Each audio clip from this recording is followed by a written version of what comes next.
ভাবুন তো, একটা খুব গুরুত্বপূর্ণ মিটিং চলছে।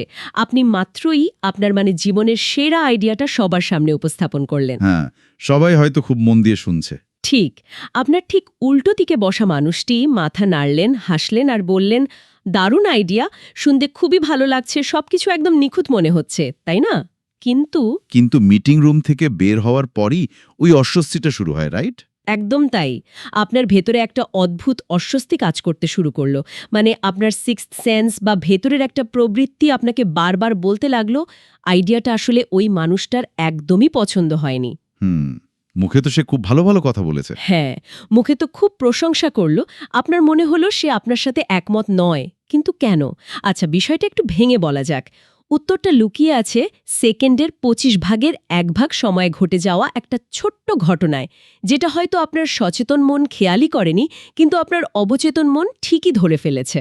আর এই জায়গাটাতেই মানুষের মনস্তত্ত্ব আর আচরণের বিজ্ঞান সবচেয়ে রোমাঞ্চকর হয়ে ওঠে। আপনি যে অস্বস্তির কথা বললেন না, সেটা আসলে আমাদের মস্তিষ্কের লিম্বিক সিস্টেম বা আবেগের কেন্দ্রের কাজ। ও আচ্ছা, লিম্বিক সিস্টেম। হ্যাঁ, লিম্বিক সিস্টেম আমাদের যৌক্তিক মস্তিষ্ক বা নিওকর্টেক্সের চেয়ে অনেক দ্রুত কাজ করে। সামনের মানুষটি যখন মিথ্যা হাসি মুখে ওই দারুণ আইডিয়া বলছিল, তখন তার নিওকর্টেক্সটার মুখের পেশিগুলোকে নিয়ন্ত্রণ করার আগেই তার আসল বিরক্তিটা প্রকাশ পেয়ে যায়। ঠিক তাই, তার লিম্বিক সিস্টেম তার আসল বিরক্তি বা অবজ্ঞার একটা ছোট্ট ছাপ মুখের পেশিতে ফুটিয়ে তুলেছিল। এটি এতই দ্রুত ঘটে যে আমরা সচেতনভাবে সেটা ধরতে পারি না, কিন্তু আমাদের মস্তিষ্ক ঠিকই সেই অসঙ্গতিটা পড়ে ফেলে। বাপরে! আর ঠিক এই কারণে আমরা আজকে মানুষের আচরণের এই ধূসর আর রহস্যময় জগৎ নিয়ে এত গভীর একটা আলোচনায় বসতে যাচ্ছি। আমাদের আজকের মিশনটা খুব পরিষ্কার: কিভাবে আমরা অন্যের মনের কথা না শুনে তাদের শারীরিক আর আচরণগত সংকেতগুলো পড়তে পারি তা বোঝা। রাইট? আর এটা কিন্তু কোনো জাদুকরী ক্ষমতা নয়। একদম না। যারা শুনছেন তাদের জন্য আমরা এই আলোচনার মাধ্যমে দুটো খুব গুরুত্বপূর্ণ উদ্দেশ্য পূরণ করার চেষ্টা করব।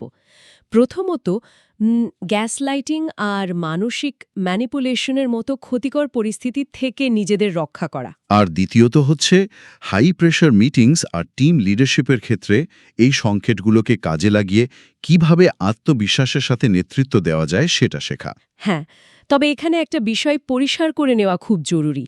মানুষকে পড়ার মানে কিন্তু শুধু তাদের বিচার করা বা খুঁত ধরা নয়। না, অবশ্যই না। এই পুরো প্রক্রিয়ার মূল ভিত্তি হল সচেতনতা আর এমপ্যাথি, সহমর্মিতা। আমরা যখন মানুষের আচরণের পেছনের কারণটা বুঝতে পারি, তখন আমরা তাদের সাথে অনেক গভীরভাবে যুক্ত হতে পারি। এটি মূলত একটা দক্ষতা যা প্রশিক্ষণ আর চর্চার মাধ্যমে অর্জন করা সম্ভব। তো চলুন সবচেয়ে জরুরি জায়গা থেকে শুরু করা যাক, আত্মরক্ষা।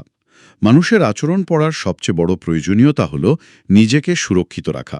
তাই প্রথমেই আমাদের জানতে হবে কিভাবে কিছু মানুষ তাদের আচরণকে হাতিয়ার হিসেবে ব্যবহার করে। অবশ্যই ম্যানিপুলেশন থেকে বাঁচার জন্য এটা জানা খুব দরকার।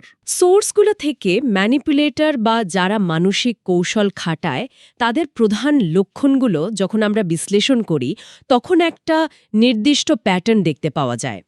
এরা সাধারণত প্রথম দিকে খুব প্রশংসা করে। হ্যাঁ, এরা কিন্তু কখনোই শুরুতে নিজেদের আসল রূপ দেখায় না। প্রথম ধাপে এরা লাভ বম্বিং করে এবং খুব দ্রুত বিশ্বাস অর্জন করে। লাভ বম্বিং অতিরিক্ত ভালোবাসা দেখানো। একদম। এত বেশি প্রশংসা, মনোযোগ আর ভালোবাসা দেখাবে যে কেউ খুব দ্রুত তাদের বিশ্বাস করে ফেলবে। এরপর শুরু হয় দ্বিতীয় ধাপ। দ্বিতীয় ধাপ ওই অসামঞ্জস্যতা বা ইনকনসিস্টেন্সি। ঠিক ধরেছেন, তারা মুখে এক কথা বলবে, কিন্তু তাদের কাজ হবে সম্পূর্ণ ভিন্ন। এই অসামঞ্জস্যতা মানুষের মনকে মারাত্মকভাবে বিভ্রান্ত করে। আর এই বিভ্রান্তি তৈরির সবচেয়ে ভয়ঙ্কর হাতিয়ার তো গ্যাস লাইটিং, তাই না? হ্যাঁ, গ্যাস লাইটিং। সোর্স অনুযায়ী এটা এমন এক ধরনের মানসিক ম্যানিপুলেশন যেখানে ভুক্তভোগীকে নিজের স্মৃতি বা মানসিক সুস্থতা নিয়েই সন্দেহ ফেলে দেওয়া হয়। ধরুন, ম্যানিপুলেটর খুব স্পষ্ট করে একটা কথা বলেছে, কিন্তু পরের দিন যখন আপনি সেটা মনে করিয়ে দেবেন, সে খুব শান্ত গলায় বলবে, আমি এমন কথা কখনো বলিনি। হ্যাঁ, অথবা বলবে, তুমি বড্ড বেশি রিয়্যাক্ট করছো, তুমি সবসময় উল্টোপাল্টা শোনো। এই গ্যাস লাইটিংয়ের ব্যাপারটা আমার কাছে ঠিক এমন লাগে যেন কেউ ঘরের আলো ধীরে ধীরে কমিয়ে দিচ্ছে। দারুণ একটা উপমা। আর আপনাকে বলছে যে আলো ঠিকই আছে, আসলে আপনারই চোখের দৃষ্টি কমে যাচ্ছে। রাইট। একটা সময় আপনি নিজের চোখের উপরেই বিশ্বাস হারিয়ে ফেলবেন। এছাড়াও ম্যানিপুলেটররা আরেকটি কৌশল ব্যবহার করে, সোর্সে যার নাম দেওয়া হয়েছে ট্রায়াঙ্গুলেশন। ট্রায়াঙ্গুলেশন মানে তৃতীয় কাউকে টেনে আনা। একদম। এই কৌশলে তারা তৃতীয় কাউকে টেনে এনে প্রমাণ করতে চায় যে ভুক্তভোগী ভুল। তারা হয়তো বলবে, সবাই আমার সাথে একমত, তুমি শুধু বুঝতে পারছো না। বাপরে, এতে তো ভুক্তভোগী নিজেকে পুরোপুরি একাকী আর কোণঠাসা ভাবতে শুরু করবে। কিন্তু ঠিক এখানে আমার একটা খটকা আছে। বলুন। স্মৃতি, আর কোনটা ইচ্ছাকৃত ম্যানিপুলেশন? এই দুটোর মধ্যে পার্থক্য করা তো খুব কঠিন। এখানে সবচেয়ে আকর্ষণীয় দিকটি হল পার্থক্যটা থাকে মানুষের প্রতিক্রিয়ার মধ্যে। আচ্ছা, কিভাবে?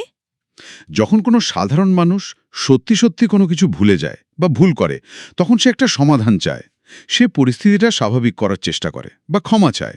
রাইট, একটা সমাধান খোঁজার চেষ্টা থাকে। কিন্তু ম্যানিপুলেটররা ভুল স্বীকার করার বদলে উল্টো ভুক্তভোগীর ঘাড়েই দোষ চাপায়। মানে ওই গিল্ট ট্রিপ বা অপরাধবোধের ফাঁদে ফেলে। একদম তাই। তারা এমনভাবে কথা ঘোরাবে যেন আপনি তাদের ভুল ধরে তাদেরকেই মারাত্মক কষ্ট দিয়েছেন। তারা হয়তো বলবে, তোমার জন্য এত কিছু করার পর এই তোমার প্রতিদান। মানে তারা কোনোভাবেই নিজেদের আচরণের দায়ভার নিতে রাজি থাকে না, উল্টো আমাকেই অপরাধী বানিয়ে দেয়। ঠিক। তো ম্যানিপুলেটরদের এই মানসিক ফাঁদগুলো কিভাবে কাজ করে তা বোঝার পর স্বাভাবিকভাবেই প্রশ্ন আসে, কিভাবে এই ফাঁদ থেকে বাঁচা যায়। হ্যাঁ, কেউ যখন বুঝতে পারে যে সে ম্যানিপুলেটরের কবলে পড়েছে, তখন সে কি করবে? সোর্সগুলো এখানে কি বলছে? সোর্স থেকে একদম সরাসরি আর কার্যকরী পদক্ষেপগুলোর কথা জানা যায়। একটা সাধারণ প্রবৃত্তি হল যুক্তিতর্কে জড়িয়ে নিজের সত্যতা প্রমাণের চেষ্টা করা। কিন্তু ম্যানিপুলেটরদের সাথে তর্কে জড়ানোটা বোকামি। কারণ তারা তো লজিক শুনবে না, রাইট? একদম। এর চেয়ে বরং নিজের ভেতরের অনুভূতিকে, মানে গাট ফিলিংকে গুরুত্ব দিতে হবে। কথা বলার পর যদি কেউ মানসিকভাবে ক্লান্ত, অপরাধী বা উদ্বিগ্ন বোধ করেন, তবে সেটি একটি বড় সতর্কবার্তা। তার মানে আমাদের শরীর আমাদের অ্যালার্ম দিচ্ছে। তো এর পরের অ্যাকশনেবল উপদেশগুলো কি? প্রথম অ্যাকশন হল আচরণের সরাসরি নাম দেওয়া।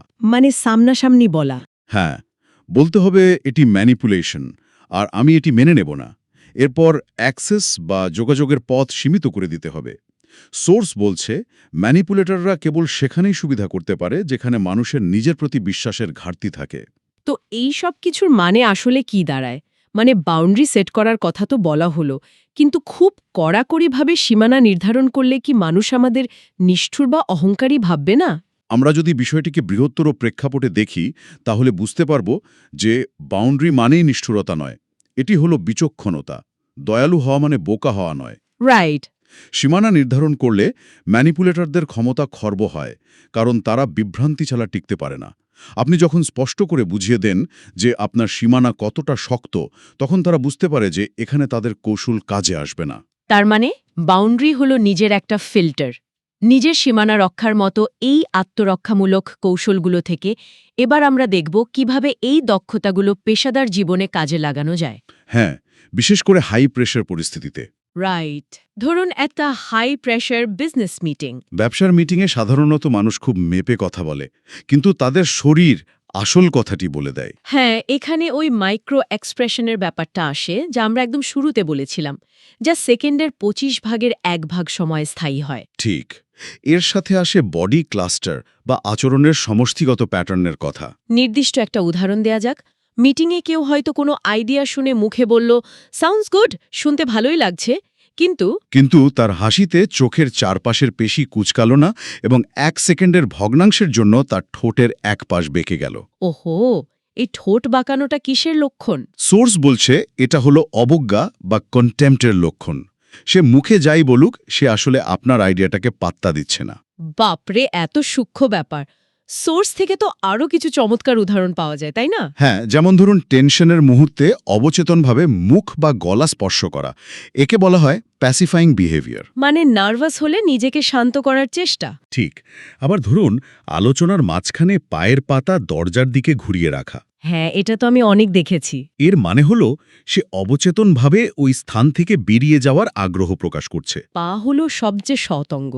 আরেকটা ব্যাপার আছে, ওই যে আঙুল দিয়ে মিনার বা ত্রিভুজের মতো তৈরি করে বসা, স্টিপলিং, এটা তো কিভাবে ক্ষমতা বা কর্তৃত্ব প্রকাশ করতে হয় তার একটা ক্লাসিক লক্ষণ, তাই না? একদম। ঠিক এই জায়গাটাতে বিষয়টা সবচেয়ে দারুণ হয়ে ওঠে। মানে মিটিং রুম যেন একটা দাবার বোর্ড, আর প্রতিটি নড়াচড়া একটা চাল। কিন্তু ধরুন কেউ মিটিং রুমে হাত গুটিয়ে মানে ক্রসড আর্মস নিয়ে বসে আছে, হুম। আমরা কি সাথে সাথে ধরে নেব যে সে আমাদের প্রস্তাবে রাজি নয় বা ডিফেন্সিভ হয়ে আছে? না না, এখানেই সোর্সের একটা খুব গুরুত্বপূর্ণ নীতির কথা মনে করিয়ে দিই। কনটেক্সট ইজ কিং, মানে প্রেক্ষাপটই আসল। আচ্ছা, হাত গুটিয়ে থাকা মানেই যে কেউ ডিফেন্সিভ তা কিন্তু নয়। হয়তো রুমের এসি খুব কড়া বলে তার ঠান্ডা লাগছে। রাইট, বেচারার হয়তো এমনিতেই শীত লাগছে। হ্যাঁ, তাই একটি মাত্র অঙ্গভঙ্গি দেখে বিচার না করে আমাদের সিদ্ধান্ত নিতে হবে বডি ক্লাস্টারের উপর ভিত্তি করে। বডি ক্লাস্টার মানে একসাথে কয়েকটা আচরণ। ঠিক তাই, একসাথে কয়েকটি আচরণের প্যাটার্ন। যেমন হাত গুটিয়ে রাখার পাশাপাশি সে যদি চোখের দৃষ্টি এড়িয়ে যায়, দূরে সরে বসে, তখন এই ক্লাস্টার দেখে বোঝা যায় যে সে সত্যিই ডিফেন্সিভ। দারুণ ব্যাখ্যা। তো মিটিং রুমে স্টেক হোল্ডারদের এই বডি ল্যাঙ্গুয়েজ পড়ার পর একজন লিডারের পরবর্তী কাজ কি? পরবর্তী কাজ হল প্রাপ্ত তথ্যের ভিত্তিতে নিজের টিমকে সঠিকভাবে পরিচালনা করা। লিডারশিপ তো শুধু নির্দেশ দেওয়ার বিষয় নয়, না, অবশ্যই না। এটি হলো টিমের ইমোশনাল পরিবেশ পড়ার ক্ষমতা, যাকে ইমোশনাল ইন্টেলিজেন্স বা ইকিউ বলা হয়। তো একজন লিডার এটা কিভাবে করবেন? তাকে টিমের সদস্যদের আচরণের বেসলাইন বা স্বাভাবিক রূপটি বুঝতে হবে।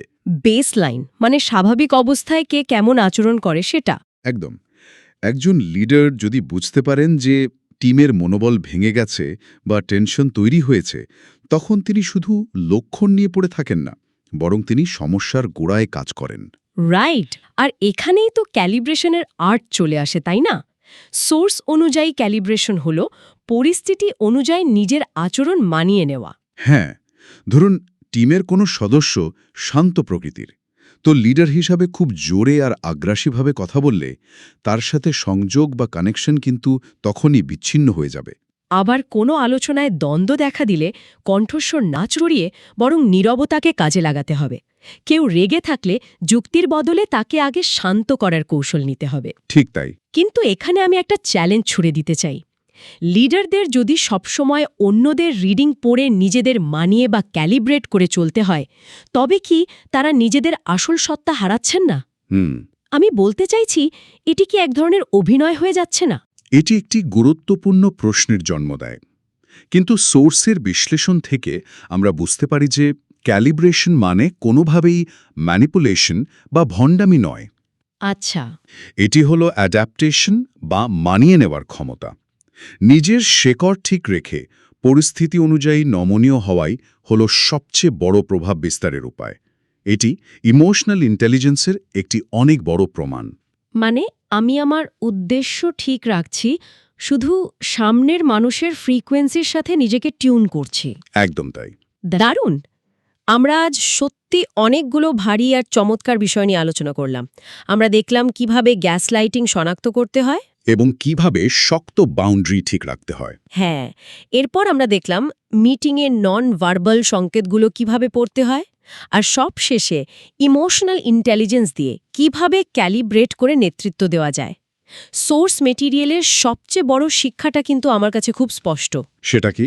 মানুষকে পড়ার উদ্দেশ্য নিয়ন্ত্রণ করা নয়, বরং কানেকশন বা সংযোগ তৈরি করা এবং নিজেকে সুরক্ষিত রাখা। খুব সুন্দরভাবে বলেছেন। তবে বিদায় নেওয়ার আগে সোর্সের বাইরের একটা নতুন উস্কানিমূলক চিন্তার কথা বলি। হ্যাঁ, বলুন। আজকের এই আলোচনার পর একটা বিষয় ভাবার মতো। আমরা যখন অন্যদের আচরণ, তাদের লুকানো উদ্দেশ্য বা ভয় এত নিখুঁতভাবে পড়তে শিখে যাই, তখন কি অবচেতনভাবেই আমরা নিজেদের আবেগগুলোকেও আরও বেশি আড়াল করতে শুরু করি? বাপরে, এটা তো খুব গভীর একটা প্রশ্ন। হ্যাঁ, অন্যদের খুব সহজে পড়া গেলে আমরা কি নিজেদেরকে অন্যের কাছে আনরিডেবল বা পাঠযোগ্যতার বাইরে নিয়ে যাওয়ার এক নতুন দেয়াল তৈরি করে ফেলি? দারুণ একটা ভাবনার বিষয়। আমরা অন্যদের পড়তে গিয়ে নিজেদের চারপাশের দেয়াল তুলে দিচ্ছি কিনা সেটা সত্যিই ভেবে দেখার মতো। যারা শুনছেন তাদের এই বিষয়টি নিয়ে ভাবার আমন্ত্রণ জানাচ্ছি। মানুষের মনস্তত্ত্বের এই দারুণ যাত্রা উপভোগ করার জন্য অনেক ধন্যবাদ। আমাদের আজকের এই গভীর আলোচনা আমরা এখানেই শেষ করছি। ভালো থাকবেন। ভালো থাকবেন সবাই।